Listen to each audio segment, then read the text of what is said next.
Hello everyone, welcome to the Lemon School Channel. こんにちは、レモンスクールです。まず僕の自己紹介はこちらです。Today I'd like to explain what phonics really is. Many people think phonics is for pronunciation, but in fact it's designed to help with reading. さて、フォニックスとは何か。フォニックスという言葉は英語をやってるとよく聞くようになってきてると思いますけど、でもフォニックスが何なのかを知ってる人はまだまだそんなに多くないんじゃないかなと思います。今日はフォニックスという言葉を初めて聞くという方も、フォニックスという名前は知ってるけど何なのかはよくわからないという方もぜひ見ていただきたいと思います。特にフォニックスは発音を良くするためのものと思ってる方が非常に多いと思うんですよね。確かに後で話すように、フォニックスで発音が改善する部分は大いにあるんですけど、本来の目的としては誤解なんです。あと、フォニックスがあれば発音記号はいらないとか、発音記号の代わりになるものがフォニックスだと思ってる方も多いと思うんですけど、確かにそういう部分もなくはないんですけど、それも誤解です。フォニックスと発音記号は用途が全く違います。そんなまさかと思われた方は、ぜひ最後までこの動画を見てください。しかも、英語の先生でも音声学者でも、フォニックスをちゃんと習うチャンスがなかった方が結構多いんですよ。例えば ABC クラブのマイ先生という英語の先生とこんなやり取りをしたことがあります。マイ先生と私は得意分野が違うので、情報交換をしてお互いの弱点を補っているところです。マイ先生はフォニックスは習ったことありますか？習ったことはないです。でもフォニックスが何かっていうのはご存知ですか？フォニックスはネイティブの子たちが初めて学ぶ英語の音ですよね。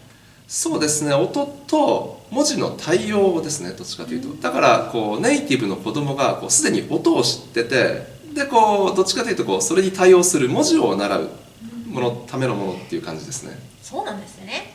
私海外に留学してましたけど、フォニックスを習う機会はなかったですね。やっぱそうですよね。やっぱね、外国にいてもね、なかなか習う機会ってないですよね。こういう感じで留学経験がある英語の先生でもよほど運が良くないとフォニックスを習う機会はないというのが現状です。ではまず結論から言うと、さっきも言いましたけど、フォニックスはもともとすでに英語の発音ができるネイティブが英語の綴りを習うためのものです。だから発音じゃなくてリーディングを強化するためのものなんです。本来は発音のためのものじゃないんです。フォニックスに特化したレッスンを教えてらっしゃる先生はみんなここを強調されてるはずです。だから、ここはぜひ理解していただきたいポイントです。あと、フォニックスが得意なノンネイティブは、英語の読解力が高いというデータもあります。じゃあなんで発音の教材みたいな誤解が生まれているのかというと、これを理解するためには、まず英語の綴り、英語の文字のシステムを理解する必要があります。まず日本語の漢字を考えてみてください。この字、ものすごくいろいろな読み方がありますよね。生きるのい、産むのう、生えるのは、生い立ちのお、生卵の生、先生の生、一生の生、誕生日の生、生粋の喫。固有名詞だとさらに増えて、幾多の幾、羽生のう、またはハブのぶ、弥生のよい、ふっさのさ、などなどいろいろな読み方があるわけですよね。日本語の漢字は本当に文字と音の対応が複雑なんです。実は英語も日本語の漢字にものすごくよく似てるんですよ。この点で。例えば A の文字、April の A、Apple の A、Want の A、What の A、Any の A、Warm の O。これ辞書だと O じゃなくて C の逆になってるじゃないか。O はおかしいぞって思うと思いますけど、それに関しては別な動画で説明しているので、下にリンクを貼ってあるので、ぜひぜひ見てください。あと、Image の E のようにいろいろな読み方があるんですよ。日本語の漢字ほどは多くないですけど、それに近いものがありますよね。ここまで見ると、日本語の漢字は表意文字、つまり意味を表すもの。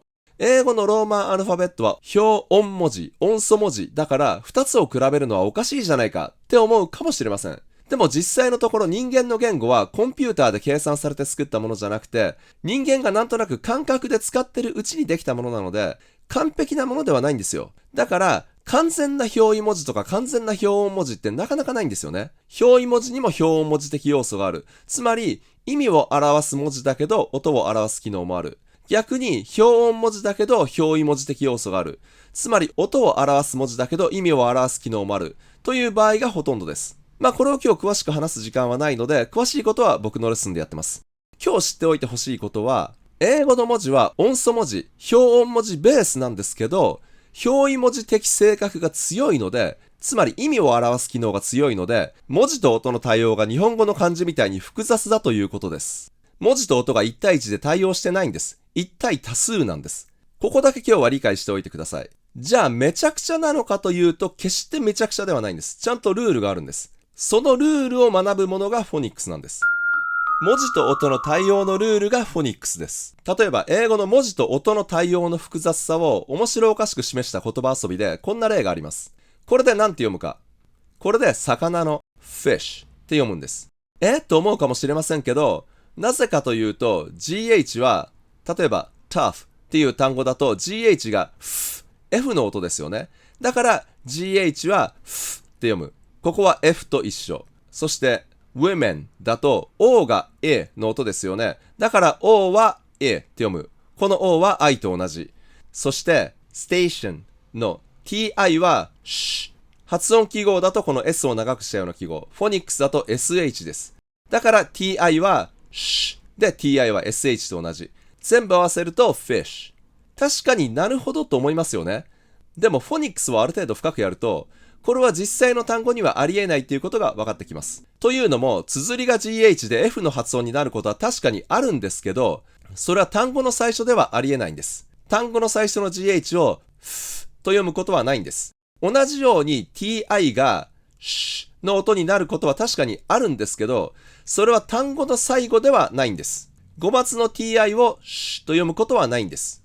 だからこの綴りで fish と読むことは実際の単語ではまずないということです。こういう綴りのルールがフォニックスなんですよ。だからさっきの A の文字にいろいろな読み方がある例にしても、どういう時にどれで読むのかというルールがフォニックスです。ルールはいろいろあって身につけるにはそれなりに時間がかかるので、今日はそこまで踏み込みませんけど、今日はフォニックスはそういうものだとまず理解しておいてください。じゃあなんでフォニックスをやると発音が良くなると思われているのかというと、実は日本人の発音のミスは発音ができないからではなくて、綴りの読み方を習ってないから、綴りの読み方を間違っているだけだという例がものすごく多いんです。もちろん L とか R とか TH とか V とか練習しないと発音できないし聞き取れない音もあるんですけど、それ以上に発音練習なんかしなくても綴りを正しく読めるようになるだけで、日本人が初めから発音できる音だけを使って発音ミスを修正して通じなかった単語が一発で通じるようになるっていうものがたくさんあるんです。例を挙げると、例えばさっきの warm。これは多くの日本人が worm って言いますよね。worm。詳細はここでは割愛して、さっき言ったようにこの A は O になるというルールがあるんですよ。ただ次に R があるので、この U はほぼ聞こえないですけどね。ほぼ O だから warm。で、R を綴り通りちゃんと発音して warm。この単語は R があるので、R の発音練習は必要ですけど、でも今日覚えていただきたいのは、母音の部分は日本人に難しい部分は何もないということです。今まであーって言ってたのを O にするだけですからね。発音練習なんかしないで修正できるんです。これが O だというのはおかしいんじゃないか。これは C の逆の記号じゃないか。と思う人が多いと思うので、そういう方は別な動画で説明しているので、ぜひそれを見てください。リンクを下に貼ってあります。もう一つ例を挙げると、これも別な動画で説明してますけど、地図。この単語を map って言ったら、モップだと思われたという話が実際にあります。これは、A は、英語ではあじゃなくて air って読むので、あを air に変えればいいんです。これも発音練習ほぼいらないです。air なんて日本人は誰でも言えますからね。map。これも A があじゃなくて air だと習えばその場で通じる発音ができるわけです。もう一つ例を挙げると、ココア。この単語、ココアって言っちゃいますけど、英語にはそういう発音はないんです。英語はおって単独はないんです。英語の O は O って必ず二重母音なんです。そしてこの A は読まないので、コウコウ、コウコウ。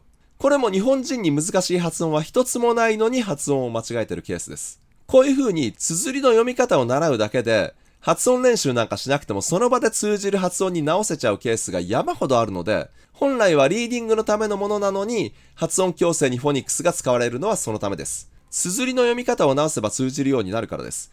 では、フォニックスを習えば発音記号はいらないのかですが、答えは No です。ちなみにこれも O は O って二重母音だから No です。フォニックスと発音記号は全く用途が違うので、どっちか一つがあればもう片方はいらないというものではありません。発音記号とは何なのかに関しては、これも別な動画で説明しているので、よかったらそちらを見てください。フォニックスに関しては、実は全ての単語が読めるわけではないんです。日本語で例えるなら、漢字の音読みと訓読みを習えば、これなんかはまあ初めて見ても山田って読めるでしょう。でもこれは音読みと訓読みを習っても服部とは読めないですよね。こういう風にもうどうしても単語ごとに覚えないといけないものがあるんです。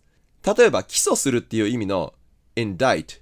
この単語はルールを習っても indict とは読めないですよね。indict とかになっちゃいますよね。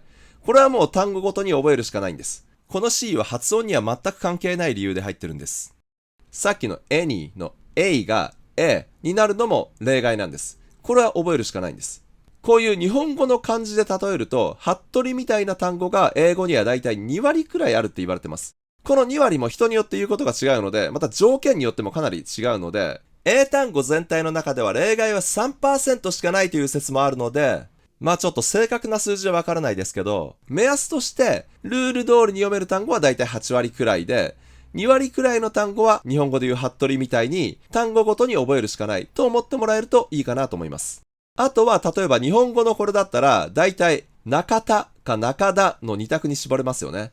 それか中田、その3択。この3択の中でどれなのかはどの中田さんまたはどの中田さんかによって違うので覚えないといけません。でもこれを絶対に鈴木とは読まないですよね。2択3択くらいまで絞れることが多いです。英語も同じようにフォニックスを知ってても1択には絞れないけど2択くらいまでに絞れるケースがよくあります。例えばセルビアの史上最強のテニスプレーヤーの名前ですけど、ジョコビッチかジャコビッチ。この O に2通りの読み方が可能です。外国人の固有名詞なので、どっちも聞きますけどね。こっちの方がよく聞くと思いますけど。でもこれは決してジェイコビッチとかジーコビッチとはならないのはわかりますよね。